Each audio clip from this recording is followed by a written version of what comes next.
My name is Evan Parker, and until the day they decided to replace me with a machine, I thought I understood the rules of ambition. You show up early. You leave late.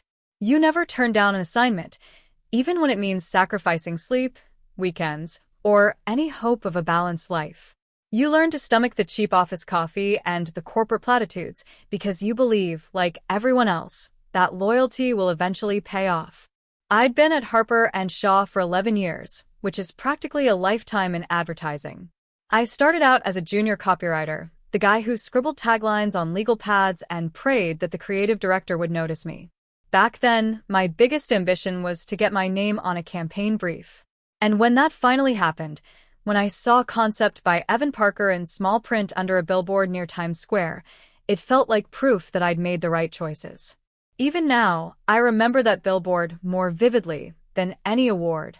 The client was a mid-tier athletic apparel company, nothing glamorous, but I'd found a way to make their story about resilience, about pushing past limitations. The tagline read, "Run faster than your excuses." People shared it. Sales spiked. For a week, everyone in the agency called me the golden boy. That was the first time I tasted what it meant to matter in a place like this.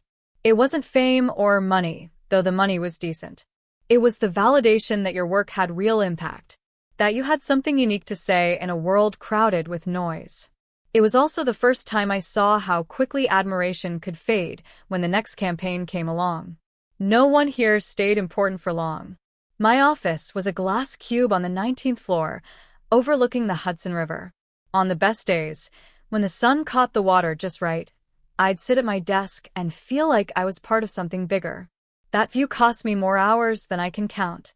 By the time I turned 35, I was the senior creative lead. I supervised a team of 6 copywriters, young, bright-eyed, restless, and I still wrote as much as I could. My partner, Rachel, used to tease me that I'd never learned to delegate. She wasn't wrong. Letting go felt too much like becoming irrelevant. Rachel worked in publishing, which meant she understood the compulsion to make something that would outlast you. She also understood long hours and unpredictable deadlines. We tried not to let our careers swallow the rest of our lives, but the truth was, most evenings we ate takeout in front of our laptops, swapping stories about impossible clients and impossible bosses. That was our version of intimacy, 2 exhausted people keeping each other company in the pursuit of ambition. I think about that now, how normal it felt, how certain I was that my value came from the work. It started as a rumor, the way these things always do. One afternoon in March, while I was reviewing taglines for a new financial services client, my phone buzzed with a text from Jordan, one of my copywriters. "Did you hear about the AI pilot?" I frowned, typing back, "No." "What AI pilot?" A minute later, she slipped into my office, eyes wide behind her glasses. Jordan had been with us 2 years. Smart. Dependable. The kind of person who worked weekends without complaining. She shut the door behind her before she spoke. "They're saying the agency signed some deal with Synthes. You know, that AI content platform? Apparently, it can draft entire campaigns in seconds." I'd heard of Synthes, of course. Everyone in the industry had. It was supposed to be the future of advertising, a generative platform that analyzed decades of brand data and cultural trends to produce messaging that outperformed human writers by 20%. Or so the pitch went. I tried to keep my expression neutral. "Rumors," I said, though something in my chest tightened. "No one's replacing us with bots." But Jordan didn't look convinced. "I don't know. Roger from Strategy said he saw a demo. He said it was good." I forced a laugh. "I've seen plenty of demos. Half of them are smoke and mirrors." She nodded, but as she left my office, I could see the doubt still flickering behind her eyes. That night, I couldn't sleep. I lay in bed next to Rachel, staring at the ceiling, replaying the conversation. I told myself it was nothing. Just the usual tech hype. Harper and Shaw prided itself on originality, on the human insight that no algorithm could replicate. But the thing about fear is that once it takes hold, it doesn't let go so easily. The next morning, I arrived early, hoping to find some reassurance in the familiar rituals: coffee, headlines, a clean desk. But before I could even sit down, I spotted something new on the company internet. Announcing Project Horizon, our new partnership with Synthes AI. The press release was polished, full of the same buzzwords I'd used in campaigns: innovation, efficiency, scalability. Beneath the corporate jargon, one sentence stood out: Synthes will help us optimize content creation and drive performance across client accounts. I read it 3 times, as if repetition would soften the blow. Over the next few days, the atmosphere in the office shifted. Meetings were scheduled behind closed doors. Senior managers stopped making eye contact in the hallways. I caught snippets of conversations I wasn't meant to hear. Only need a small team to oversee inputs. Redundancies. Legal is drafting the severance packages. And then, the most chilling phrase of all: human copywriters are no longer cost-effective. That was when I realized this wasn't just about automation. This was about survival. I tried to act normal, to keep my team focused, to pretend that nothing had changed. But it was impossible to ignore the tension. Some of the younger copywriters were openly anxious. Others seemed resigned, as if they'd already accepted that this was the price of progress. One afternoon, I caught Jordan crying in the break room. She wiped her eyes and tried to smile when she saw me. "I'm sorry," she whispered. I love this job." I wanted to tell her it would be okay, that no algorithm could replace the heart of what we did. But the words tasted false even before I spoke them. The only person who seemed unfazed was Nathan, our creative director. He was in his early 40s, lean and polished, with a talent for staying on the winning side of any change. When I confronted him, he shrugged as if this was inevitable.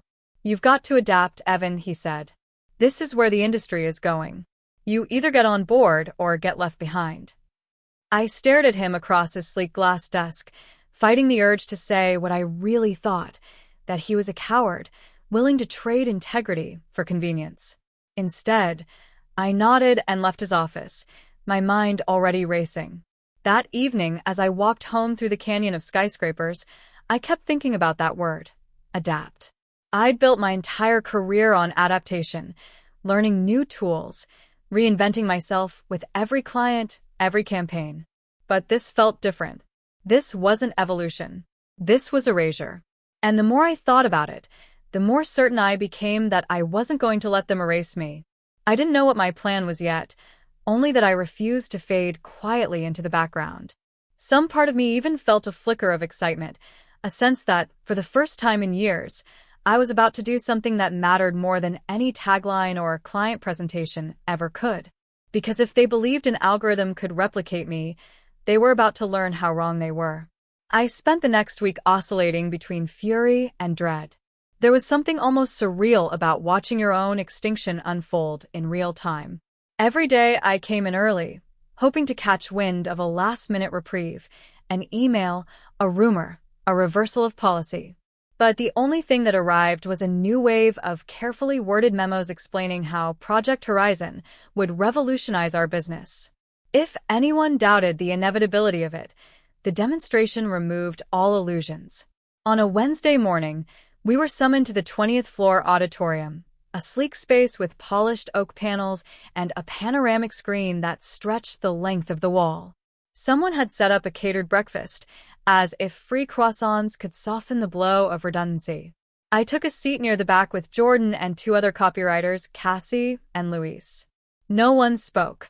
We just sat there, clutching coffee cups like life rafts.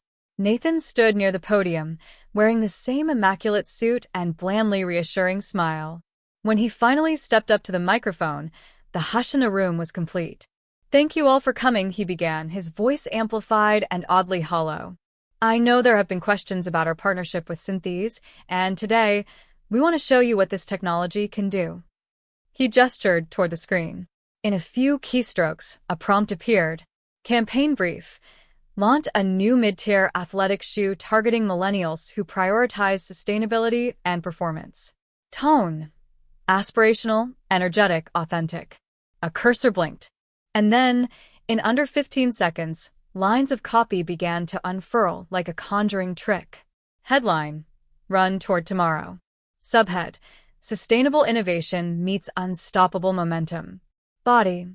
Crafted from 80% recycled materials, the EvoStride is more than a shoe, it's a commitment to progress. Because the future belongs to those who refuse to stand still.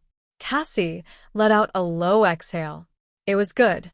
Not perfect, not transcendent, but good enough to make something in my chest contract. Nathan smiled as if he'd just unveiled the cure for cancer. You see, he said, looking around the room, this is not about replacing creativity. It's about enhancing it. Synthes can handle the heavy lifting, data analysis, market positioning, so you can focus on big ideas. I almost laughed out loud. The only big idea here was cost-cutting. Nathan continued, in the coming weeks, we'll be training the platform further, integrating our own historical campaigns. You'll all be part of this transition, and we'll offer workshops to ensure everyone feels empowered. Empowered. That was the word they always used before they took something away. I felt Jordan shift beside me, her breath coming in shallow spurts. I couldn't blame her. This wasn't just change. It was an extinction-level event, camouflaged as progress. Over the following days, the agency turned into a place I barely recognized. Teams were split in two, those being retrained to supervise AI outputs and those who'd be redeployed. We all knew redeployed was corporate code for phased out. I still had my title, Senior Creative Lead, but now my job consisted of reviewing Synthes drafts and offering human nuance. It was insulting, like asking a surgeon to supervise a robot with a scalpel and pretend it was the same thing. But the deeper insult came later that week when I was invited, summoned, really, to a private meeting with Nathan and Veronica Kane, our Chief Strategy Officer. Veronica had a reputation for being brilliant and ruthless, in equal measure. She was the kind of executive who made you feel like you were always 5 seconds away from disappointing her. She didn't bother with small talk. Evan, she said, folding her hands on the glass conference table. You've contributed a lot to this agency, and we value your expertise. I waited for the but. She obliged me almost instantly. But the industry is evolving. We're evolving. You have a choice. You can continue in your current role, transitioning to AI supervision, or you can consider a severance package and explore new opportunities. There it was, the polite threat. Those are the only options? I asked. My voice was steady, but I could feel my pulse hammering in my throat. Veronica inclined her head. We're willing to be flexible on the terms, but ultimately yes. Nathan offered a sympathetic grimace that didn't reach his eyes. I looked from one to the other, feeling the rage bloom like wildfire behind my ribs. I'll think about it, I said. Veronica smiled thinly. That's all we ask. But as I left the conference room, I knew I wasn't going to accept either option. I was going to find another way. That night, I stayed in the office long after everyone had left. I told myself I needed time to think, but the truth was I was searching for something, anything, that could give me leverage. I scrolled through archived campaigns, project folders, internal memos. The more I looked, the more I realized how dependent Synthes was on our existing work. The AI hadn't conjured its brilliance from nowhere. It had been trained on years of proprietary content, ideas we'd labored over, refined, fought for. And they were using it against us. That was when a new thought began to form. What if I could prove it? If I could show that Synthes outputs were built on copyrighted material, maybe I could force their hand. The idea was dangerous, reckless, maybe even delusional. But it was also the first spark of hope I'd felt since the announcement. The following day, I met with Jordan in the stairwell, where no security cameras could record us. You trust me, right? I asked. She hesitated, then nodded. Of course. I need your help. I explained everything, the files, the training data, my suspicion that Synthes was plagiarizing our intellectual property. Jordan's eyes widened as I spoke. Evan, if we get caught. I know. She looked at me for a long moment, then blew out a slow breath. All right, she said. I'm in. We started small. Jordan used her credentials to access training logs, while I cross-referenced campaign drafts. Night after night, we compared outputs to our archived work. The similarities were undeniable. Phrases, cadences, even entire sentences lifted wholesale. It was theft. Plain and simple. And if we could prove it, the agency wouldn't just be facing a PR crisis. They'd be exposed to legal liability on a scale no CEO wanted to touch. The deeper we dug, the more dangerous it became. One evening, as we were downloading a batch of logs, I heard a noise in the corridor, footsteps, too close for comfort. I motioned to Jordan, and we killed the screens, heartbeats thundering in our ears. Through the crack in the door, I saw Nathan pause, checking his phone. For a terrifying moment, I thought he was about to walk in. But then he turned and disappeared down the hallway. We didn't breathe until the elevator doors chimed shut. Jordan sagged against the wall, her face pale. "We can't keep doing this," she whispered.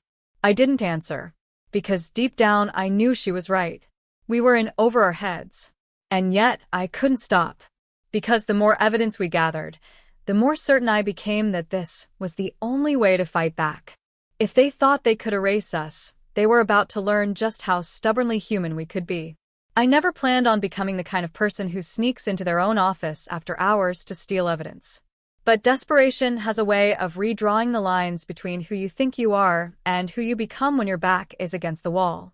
After that close call with Nathan in the hallway, Jordan and I agreed we needed a better plan, one that didn't rely on luck or adrenaline to keep us from getting fired or worse. The next morning, I woke up before dawn and walked along the Hudson to clear my head. The water was slate gray, the air cold enough to make my eyes water. For the first time in weeks, I didn't feel only fear. I felt something steadier, resolve. They'd made their move. Now it was time to make mine. By noon, I was back at my desk, staring at the stack of files we'd already copied. I knew we had enough material to raise serious questions about Cynthia's legality, but a hunch wasn't proof. If I really wanted to confront them, I needed something indisputable, a record that would survive any denial, any spin. I spent the afternoon combing through internal emails. Most were the usual noise: meeting invites, client updates, budget approvals. But buried in a thread from 6 months earlier, I found a file marked Cynthia's training proposal. I opened it, my hands going cold.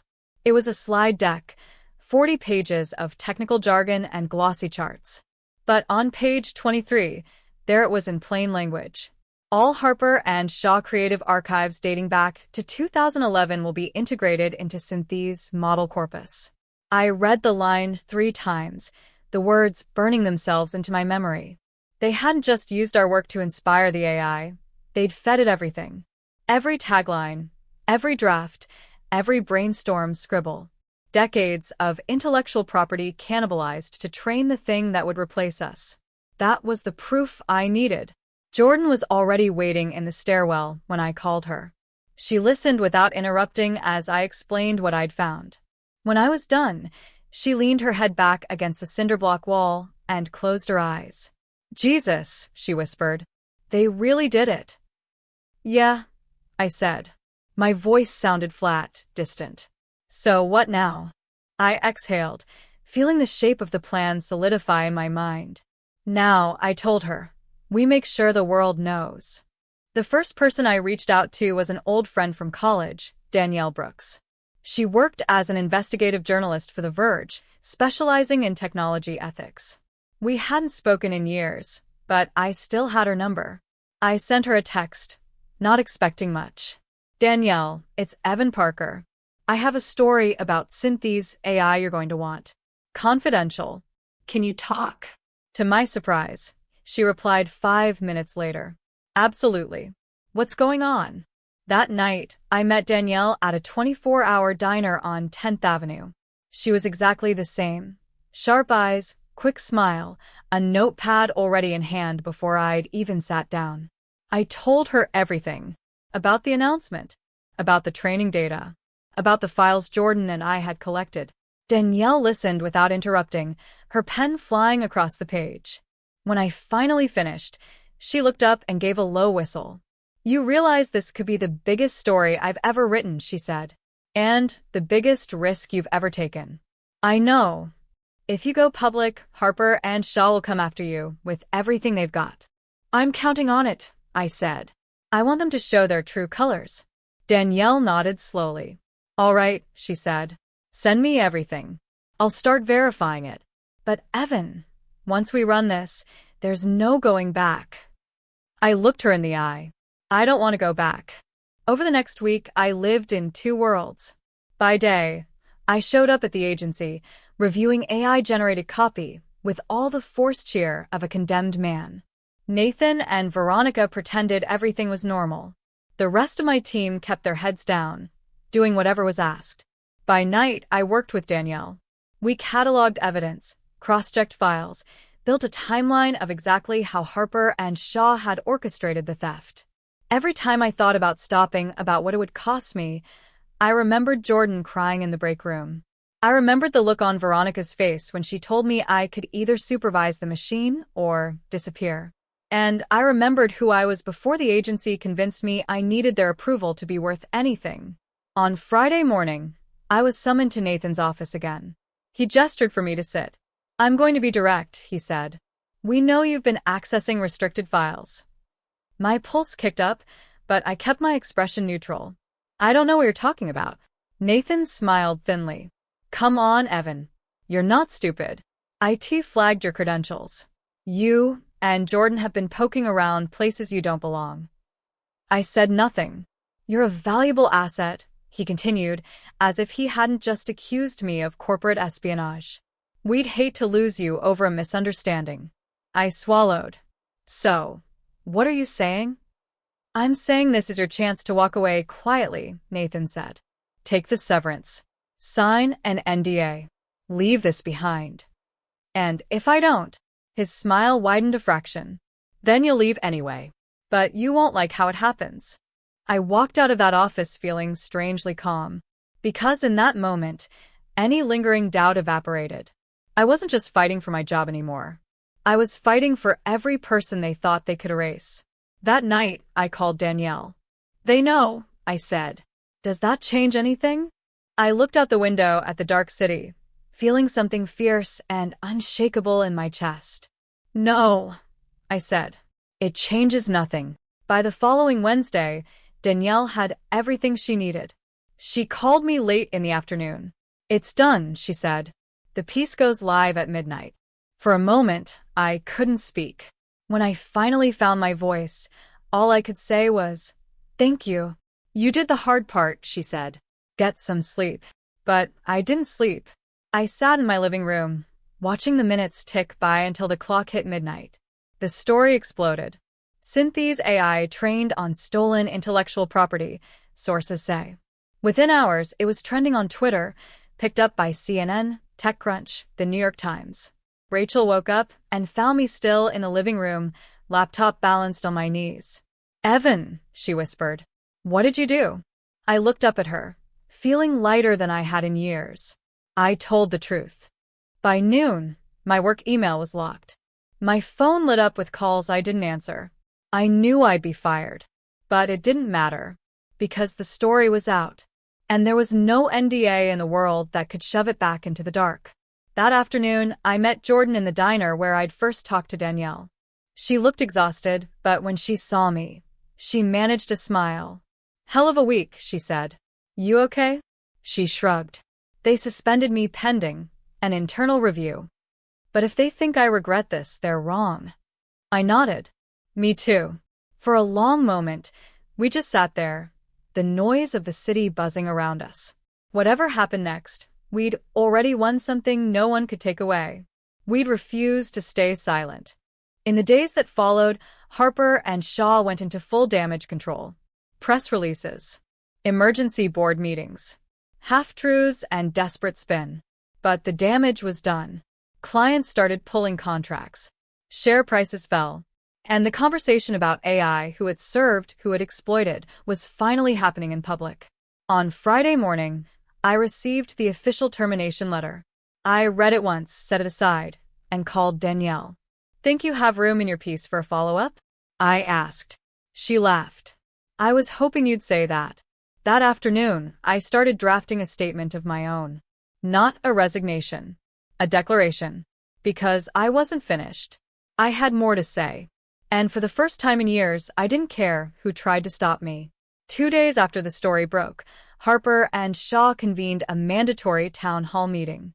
The email announcement had all the hallmarks of corporate panic: sudden scheduling, no agenda, and a note that attendance was critical for all employees.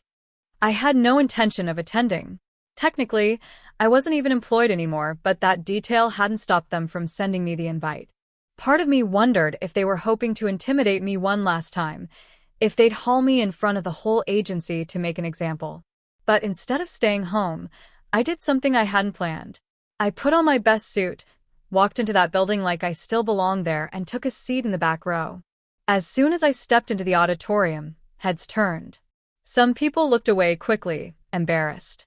Others watched openly, curiosity and a little awe in their faces. I knew what they were thinking. He's the reason we're all here. And they were right. The stage was set up the same as it had been for the Synthes demonstration. Large screen, podium, branded banners proclaiming innovation, integrity, impact. I almost laughed at the irony. Veronica Kane was already on stage, her expression perfectly neutral as she watched the crowd file in. Nathan stood to one side, fidgeting with a stack of note cards. For the first time, he looked less polished, less sure of himself. I took some grim satisfaction in that. When the room settled into uneasy silence, Veronica stepped up to the microphone. "Thank you all for being here," she began. Her voice was calm, but I could hear the strain under the practiced cadence. "As you're all aware, this has been an unprecedented week for our agency." No one interrupted. Some of you may feel betrayed. Some of you may feel confused. I want to be clear. Harper and Shaw remains committed to ethical innovation. We are conducting a full internal review of the allegations reported in the press. A ripple of skepticism passed through the room. Veronica continued, as if she hadn't noticed. "In the meantime, we are temporarily suspending all Synthes operations until we can ensure that our practices meet the highest standards." I felt a flicker of vindication. They hadn't shut it down permanently, but even a suspension meant they were on the defensive. Nathan took the microphone next. He looked around the room, his gaze lingering on me for a fraction of a second. "We understand that trust has been compromised," he said. "But I want to assure you that no one here will be penalized for speaking up or expressing concerns." It was a lie so transparent that a few people actually laughed. Short, bitter sounds that carried across the auditorium. I wondered if he realized that the old spell was broken, that no one believed the polished reassurances anymore. After the scripted remarks, they opened the floor for questions. For a long moment, no one moved. Then a woman I didn't recognize, someone from strategy, maybe, stood and cleared her throat. "Can you confirm whether our client work was used to train Synthes without explicit consent?" Veronica hesitated, and that split second of uncertainty was all it took. More hands went up. A man from analytics asked about compliance. A designer wanted to know whether her original concepts were being repurposed. And then, to my astonishment, Jordan stood. She didn't look afraid anymore. "I think what everyone here really wants to know," she said, her voice ringing clear and steady, "is whether you're going to hold yourselves accountable. Because you keep saying you value transparency, but none of us were ever given a choice." A hush fell. Veronica's gaze flicked to Nathan. And then, as if propelled by something bigger than myself, I stood up too. Half the room turned to look. Nathan's face drained of color. I didn't wait for permission. "I have a question," I said. My voice sounded stronger than I felt. "If you're so committed to integrity, why did you threaten me for uncovering the truth? Why did you call it espionage when all I did was look at the files we created?" Veronica opened her mouth, but I kept going. "You called me a liability. You told me to disappear quietly. But you're the ones who stole from every person in this room. You're the ones who decided that an algorithm mattered more than the people who built this agency." A murmur rippled through the crowd. Jordan sat down slowly, her eyes fixed on me. Veronica tried to speak again, but I raised my hand. "No more spin," I said. "Just tell the truth. Did you sign off on this or not?" The silence stretched. And in that silence, something shifted. Because it didn't matter whether they answered. Everyone here could see exactly what they were. Nathan finally stepped forward, his face pale and pinched. "This isn't the place," he began. I cut him off. "It's exactly the place." He stared at me, and for the first time, I saw it, the flicker of fear behind his practiced composure. Not fear of me. Fear that the story had escaped their control, and that, more than any headline or exposé, was my victory. I left the auditorium before the meeting ended. I didn't need to hear the rest. I'd said what I came to say. Outside, the air was crisp and bright. For the first time in months, I felt like I could breathe. But the day wasn't over yet. As I walked down 10th Avenue, my phone buzzed with a number I didn't recognize. I answered on instinct. "Mr. Parker?" A woman's voice. Calm, professional. "This is Susan Myers. I represent several former clients of Harper and Shaw. They've read the reporting on Synthes and are considering legal action. We'd like to speak with you about your experience." My heart kicked up. "All right," I said carefully. "I'm listening." That afternoon, I sat in a conference room downtown with Susan and two other attorneys. They asked questions for hours: how the AI was trained, what evidence I'd seen, whether I was willing to testify if it came to that. Every answer felt like a step further over the edge. But it also felt like something else. Freedom. Because for the first time, I wasn't playing by anyone else's rules. That evening, I called Rachel. She'd been quiet since the story broke, trying to give me space. When she picked up, her voice was soft. "Hey." "Hey," I said. "I think it's really happening." "I know. Are you okay?" There was a pause. "I'm proud of you," she said finally. "Whatever happens next, you did the right thing." My throat tightened. "Thank you," I whispered. The next morning, I woke to a new headline. Harper and Shaw faces class action lawsuit over AI copyright infringement. It was surreal to see my name in the coverage, anonymous sources confirming everything we'd uncovered. By noon, I'd received 3 interview requests and a dozen emails from colleagues who'd once called me reckless. Now they called me brave. But the most unexpected message came from Danielle. "Call me when you can. You need to see this." I dialed her immediately. "What's up?" She sounded breathless. "The CEO of Synthes just resigned. They're claiming he concealed the extent of the data harvesting." I closed my eyes. Somewhere deep in my chest, a weight finally lifted. For the rest of the day, I watched it all unfold: press conferences, legal statements, corporate apologies. I knew it wasn't over. There would be more fallout, more scrutiny, maybe more threats. But none of that mattered anymore. Because the truth was out. And no one could bury it again. Late that night, I found myself back at the Hudson River, standing in the same spot where I'd first realized what I had to do. The water moved dark and endless under the city lights. For the first time in years, I didn't feel like I was running toward someone else's finish line. I was finally choosing my own. In the weeks that followed, my life became something I'd never imagined, part quiet, part chaos. Quiet, because every morning I woke without the pressure of showing up at Harper and Shaw, without the dread that had weighed on me like a lead blanket for years. Chaotic, because each day brought another headline, another inquiry, another wave of messages from people I hadn't heard from in years. Some were congratulatory.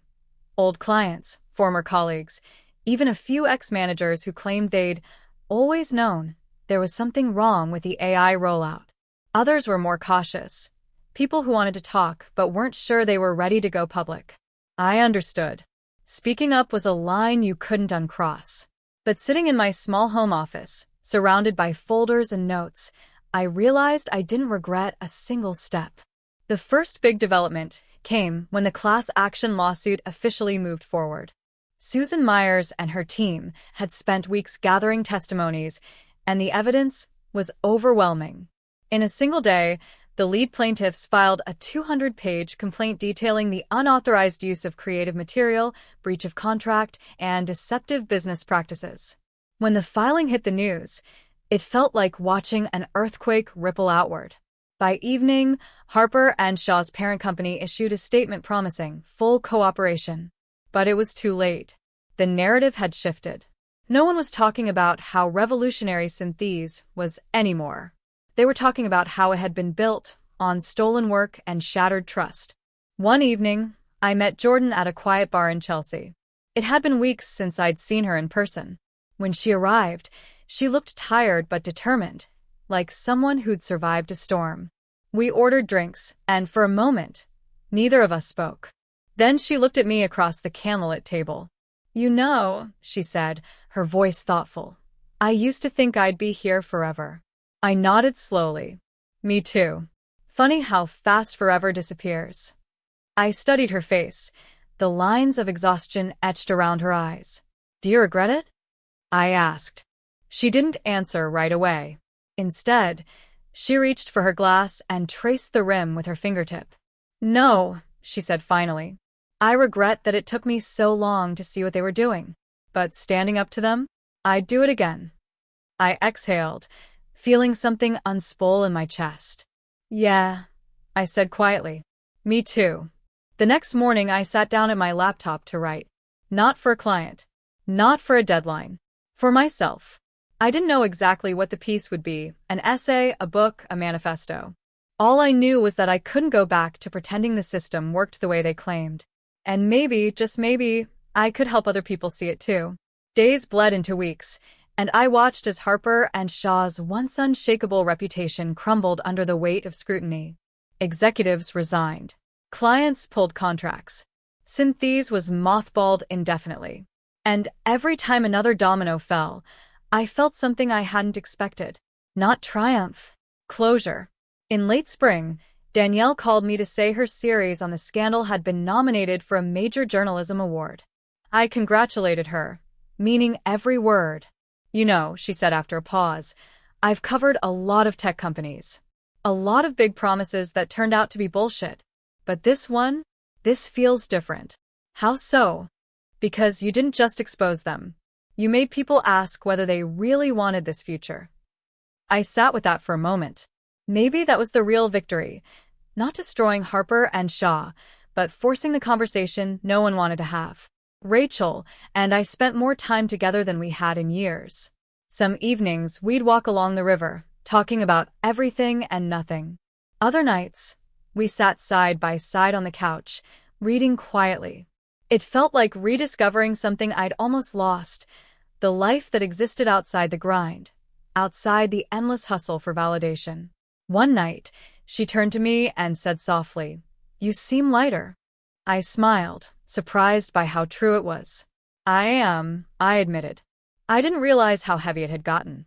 In early summer, I received an invitation to speak at a tech ethics conference in San Francisco. The organizer had read Danielle's articles and wanted me to share my experience. For a moment, I hesitated. I wasn't sure I wanted to stand on another stage, to rehash everything all over again. But then I thought about the people still stuck in companies like Harper and Shaw, people who needed to know they weren't alone. So I said yes. The day of the conference, I stood backstage, listening as the moderator introduced me. When I walked out, the auditorium was full.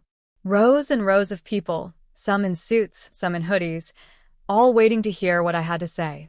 I took a deep breath and began. I told them about the morning I'd learned I was replaceable, about the nights Jordan and I spent gathering evidence, about the moment I realized I'd rather burn every bridge than stay silent. I didn't sugarcoat any of it. When I finished, the room was silent for a heartbeat. Then applause. And for the first time, I understood that this story wasn't just about me. It was about everyone who'd ever been told they didn't matter. Everyone who'd ever been replaced by a machine or a spreadsheet or a bottom line. Everyone who'd ever believed the lie that their work, and by extension, their humanity, was expendable. After the talk, people lined up to shake my hand. A young woman with tired eyes and a conference badge leaned in close and whispered, "Thank you. I thought I was crazy for caring this much." I squeezed her hand gently. "You're not crazy," I said. "You're human." That evening, as the sun set over the bay, I stood alone on the balcony of my hotel. Below me, the city pulsed with light. For the first time since this all began, I felt peace. Not because everything was fixed, but because I'd stopped waiting for someone else to save me. In the months that followed, I began consulting, helping other organizations think more critically about how they use technology. Sometimes people listened. Sometimes they didn't. But either way, I knew I was doing something that mattered. One autumn afternoon, I received an email that caught me off guard. It was from Veronica Kane. Evan, I don't expect forgiveness. But I wanted you to know I'm no longer with Harper and Shaw. I've been doing a lot of reflection. You were right. We all were complicit in something we didn't fully understand. I hope you're well. I read it twice, unsure how to respond. In the end, I closed my laptop and went for a walk. Some wounds didn't need replies. On the first anniversary of the story breaking, I stood again by the Hudson, the water silver in the morning light. I thought about everything I'd lost, my job, my illusions, the safe routines I'd clung to. But I also thought about everything I'd gained. My integrity, my voice, my conviction that no one gets to define my worth but me. As I turned to leave, my phone buzzed with a new message. From Jordan. Happy anniversary. We did the right thing. I smiled. Yeah, I typed back. We did. And I walked away, ready for whatever came next.